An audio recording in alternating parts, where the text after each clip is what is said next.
The Exoquant Imperium's arrival was heralded not by ships, but spreadsheets. Across Earth's orbit blinked a constellation of glowing blue hexes, each broadcasting the mathematically precise doom of humanity via floating graphs, smug bar charts, and a monotone alien voice that sounded like Siri got a PhD in condescension. The message was clear. Surrender immediately. Your odds of victory are 0.00731%. Humanity's collective response? Blowing up an old asteroid we weren't even using anymore, GR-12C, fondly known to astronomers as that one we forgot to name, and replacing it with a live stream of a raccoon breaking into a military locker and absconding with a thermal scope and 2 granola bars. Ambassador Velcrin Paradox Subunit 6 of the Exoquant Envoy delivered his formal assessment shortly after. Humans are statistically defective. Back on Earth, a different assessment was being made in a war room that smelled faintly of burnt Pop-Tarts and desperation. Admiral Cregan Uthley, whose primary skill was sweating profusely in uniform, declared, "We need a miracle, or at least someone too dumb to care about the odds." Enter Jessa Boomer Kintrell, currently lounging sideways across 3 chairs, wearing the top half of her SEAL combat uniform and the bottom half of some very illegal alien pajama pants patterned with terrified lemurs. Her hair was in tactical chaos mode. Her mug read, "Statistically, this is your fault." And her presence was, according to the intern who tried to brief her, like getting hit with a sarcastic tank. She hadn't slept properly in 3 weeks and mistook the Exoquant battle doctrine for an intergalactic Sudoku puzzle. "So they think we'll follow patterns," she mused, stabbing a dry meat stick into the holographic war map. "Cute. Let's do the opposite. No, wait. Let's do worse." Earth's United Logic Council, which was neither united nor logical, tried to intervene. "Chief Kintrell, we need strategy, not interpretive nonsense." Boomer replied, "Exactly. I call it Operation Pants on Head. First step, deploy misinformation using our most erratic weapon, me." Thus began the most confusing week in Exoquant invasion history. Human satellites started broadcasting 24/7 Rick Astley. Every military comms channel got flooded with cursed memes and urgent philosophical debates about why sandwich meat was never round enough for the bread. Exoquant scout ships found themselves jammed by what appeared to be low-orbit baby monitors and the sounds of toddlers screaming about cheese. The Imperium's confidence wavered. Their simulations began producing odd results. Earth winning via tactical skateboarding, or a single angry woman roundhouse kicking a ship into submission. The data was rejected, recalculated, rejected again. Velcrin attempted a direct psychic link to Earth's military AI, only to be greeted by Boomer, sipping coffee and offering unsolicited opinions on his forehead symmetry. "Ever notice how your species looks like someone tried to draw a starfish from memory at 2 a.m.? She asked cheerfully. "By the way, we just launched something called Project Chucklefist. You'll know it when it hits." The ambassador disconnected and immediately filed for metaphysical therapy. By the end of the week, Earth's battle formations looked like a drunken conga line through a fireworks factory. Exoquant analysts screamed into calculators as every equation failed to predict the behavior of Boomer-led units, which included maneuvers such as reverse flanking through enemy cafeterias and pretend to retreat, then insult their spreadsheets so hard they chase us into a trap. Jessa Kintrell, officially unhinged but terrifyingly effective, uploaded a video message to the Exoquant command net. "Dear Exoquants, I read your manifesto. Cute math. But we're the species that invented chainsaws and clown colleges. You tried to play chess. We brought laser dodgeball and a grudge. Somewhere deep in the Imperium's core processing world, a red warning light blinked. It read, "Error. Predictive math defeated by spite." Part 2 was about to begin, and Boomer had just found her second coffee mug. The situation escalated faster than a raccoon discovering an unlocked fridge. Following the complete meltdown of predictive coherence, the Exoquant Imperium entered Phase 2 of their containment doctrine, geometric overwhelm. They deployed 96 symmetrical invasion wedges, perfectly arranged in a Fibonacci spiral, meant to invoke awe, terror, and a sense of mathematical inevitability. Earth's response? Boomer Kintrell rolled out of bed, technically a supply crate full of tactical socks, and kicked off Operation Statistical Disrespect.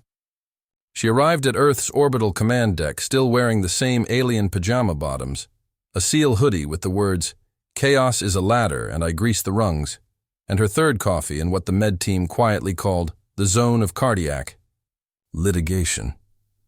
Admiral Cregan tried to interrupt her strategy briefing, only to be met with Boomer duct-taping a croissant to a drone and calling it psychological counter-theater. "They're expecting formation warfare," she explained while throwing darts at a map upside down. "So we don't give 'em formations, we give 'em interpretive anarchy. Let's make 'em regret waking up symmetrical." Thus began a campaign of escalating nonsense. Human ships began moving in patterns resembling flocks of startled flamingos.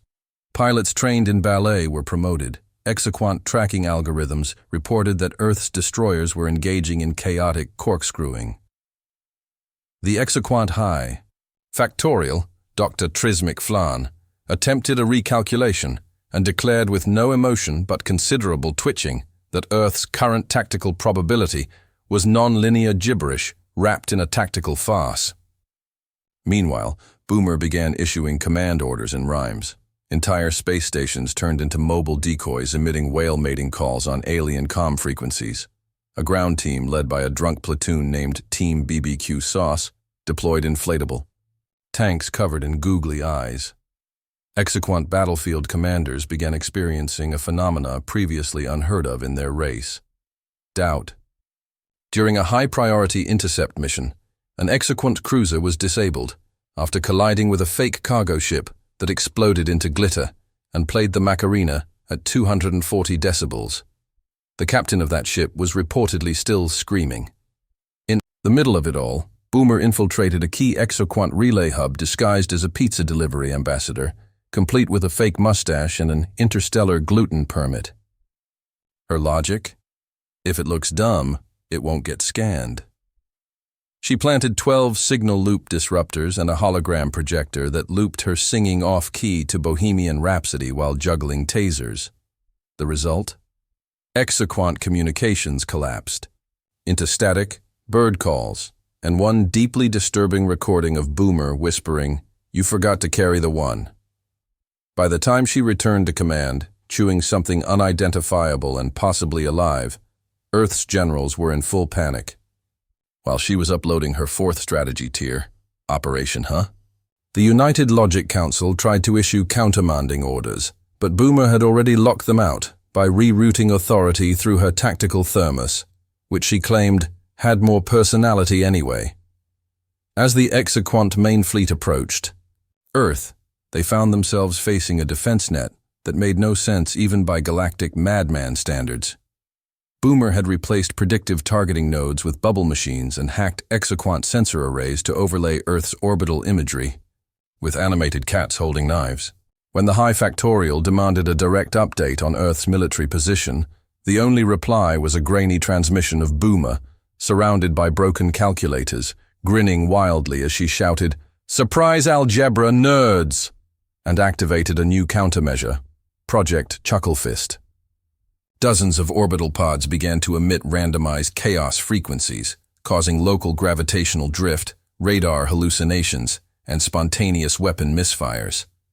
Exoquant formations broke apart mid-approach, with squadrons crashing into each other, like panicked Roombas. Dr. Flarn began leaking blue smoke from his cranial vents and muttering prime numbers backward.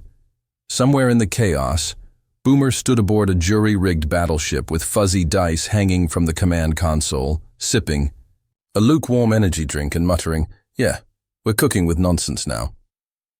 The Exoquant fleet arrived in perfect synchronized glory and departed in flaming, geometrically disgraced chunks. They had expected resistance, sure, but not Earth's new combat doctrine. which could only be described as a cosmic blend of slapstick, misdirection, and slap you back. By the third day of the campaign, the Imperium's invasion plan, tactical equilibrium through predictive geometry, was now better known among its exhausted operators as the Great Cosmic Faceplant. Their gleaming command vessels, shaped like pristine math equations rendered in metal and smugness, found themselves entangled in a web of low-orbit nonsense, most of it radiating from Project Chucklefist, Boomer's pet project, and possibly a war crime. Each chaos emitter disguised as abandoned human junk now pumped out randomized gravitational hiccups, scrambled targeting data, and the occasional disco-era funk ballad at skull-vibrating volume. No one knew why the Exoquant flagship spun out, of control to the tune of Stayin' Alive, but Earth's ground crews gave it a standing ovation. Meanwhile, Boomer Cantrell was launching her next phase, Operation Disco Math Meltdown. She stood in the command bay of Earth's orbital battle platform, codename Hot Potato, wearing mirrored shades, a tactical bathrobe, and what could only be described as intervention-level caffeine circulation. Her only response to being briefed on a full-frontal Exoquant push was to yell, "Yeehaw! Statistical pancakes!"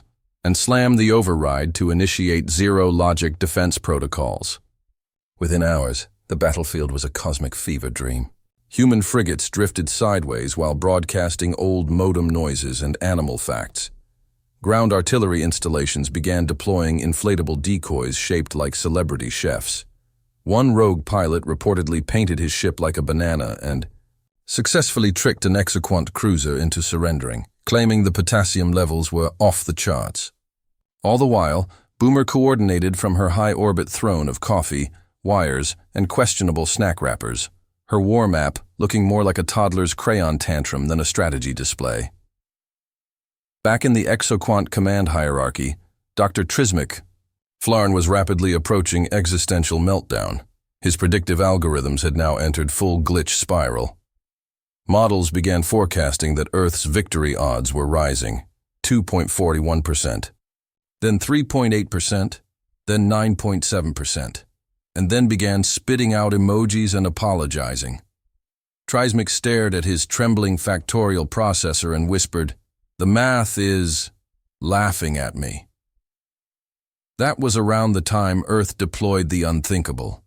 The Sentient Inflatable Armada, a fleet of semi-intelligent decoy drones that not only looked like real ships, but told bad jokes mid-flight and occasionally tried to unionize. This move caused Exoquant tactical logic centers to shut down en masse, unable to reconcile whether it was under attack or being insulted by a balloon that just said, "Nice symmetry, nerd." Boomer, observing all this from the hot potato, leaned back in her chair, feet up on a console labeled "Do not push this button," and said, "Well, they wanted equations. Let's give them emotional math." She then pushed the forbidden button, triggering localized warps in Exoquant formations, disrupting time flow just enough for their own targeting systems to punch themselves in the proverbial gut. Amidst the chaos, Earth launched a synchronized ground campaign using hover tanks, disguised as food trucks, and infantry squads blasting sea shanties through megaphones. Psychological warfare hit peak absurdity when a squad led by General Petra Lockjaw stormed an Exoquant relay station and replaced its data core with a rubber chicken taped to a toaster. The station broadcast quack error galaxy-wide for 5 hours. It was then, and only then, that the Exoquant Imperium realized they were no longer facing a statistically manageable foe. They were facing an entire species that had weaponized nonsense, irreverence, and the ability to make physics feel like it was being heckled. Boomer looked at the updated chaos feed of battlefield telemetry, let out a contented sigh, and said, "That's not war. That's jazz, baby. And we're just getting warmed up." By the time the Exoquant Imperium initiated Emergency Recursion Protocol Theta, code for start over and pretend this never happened, Earth's victory odds had climbed to a statistically insulting 27.4%, mostly powered by sheer spite. Weaponized improv and Jessa Boomer Kintrell nuking logic with a burrito and a dream. High factorial Dr. Trismic Flarn, Once the elegant six-lobed mind of exoquant strategy, now looked like a math professor who'd been mugged by a kindergarten art project. His final attempt at salvaging control was a desperate re-symmetrization, pulse meant to align all exoquant forces back into sacred formation geometry. What actually happened was that Boomer's Operation Symmetry Sucks activated instead, triggering preloaded chaos emitters disguised as rogue satellites playing old Vine compilations. Space-time in the exoquant command network folded into a recursive loop of failure, with their command ships now drifting in patterns resembling lowercase letters and abstract cuss words. Meanwhile, back on Earth's orbital battle bridge, Boomer had ditched the robe in favor of full Navy SEAL armor, sprayed with neon pink graffiti that read, "Told you so." She was sipping from a tactical thermos labeled "Suck It Probability," one boot on a console, microwaving a suspiciously humming breakfast burrito as alarms screamed about spatial anomalies, solar interference, and what sounded like a goat. The United Logic Council, now reduced to a panicked Zoom call with frozen frames and crying interns, demanded clarity. "Chief Kintrell, what is happening out there?"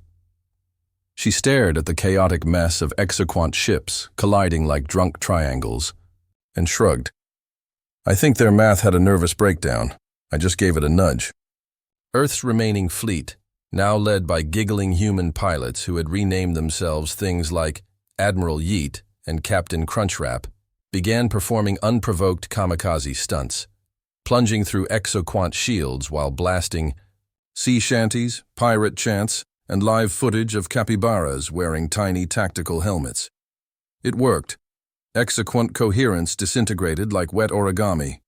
Their ships began drifting into each other, weapons malfunctioned mid-boast, and their AI comms screamed in binary before rage-quitting entirely.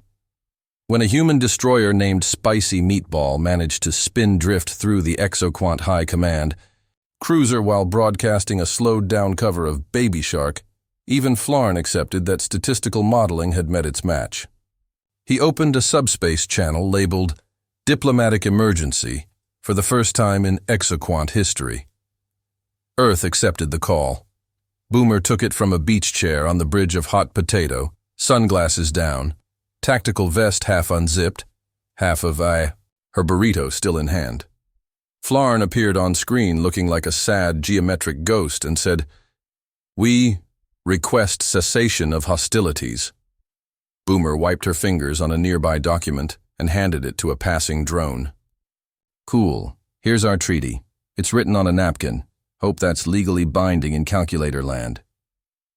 The treaty, written in 3 different languages and 1 meme format, was the first ever formal surrender to a war strategy officially. Classified as narrative vandalism, the exoquant Imperium stood down, their battle doctrine marked obsolete by a single chaotic human with a talent for psychological arson. At the victory press conference, Admiral Cregan tried to thank her, but Boomer just raised her mug and declared, "You lost because you thought math was law. We're the species that built a moon rover out of tinfoil and duct tape. We named a missile Oopsie Daisy and pointed it at God.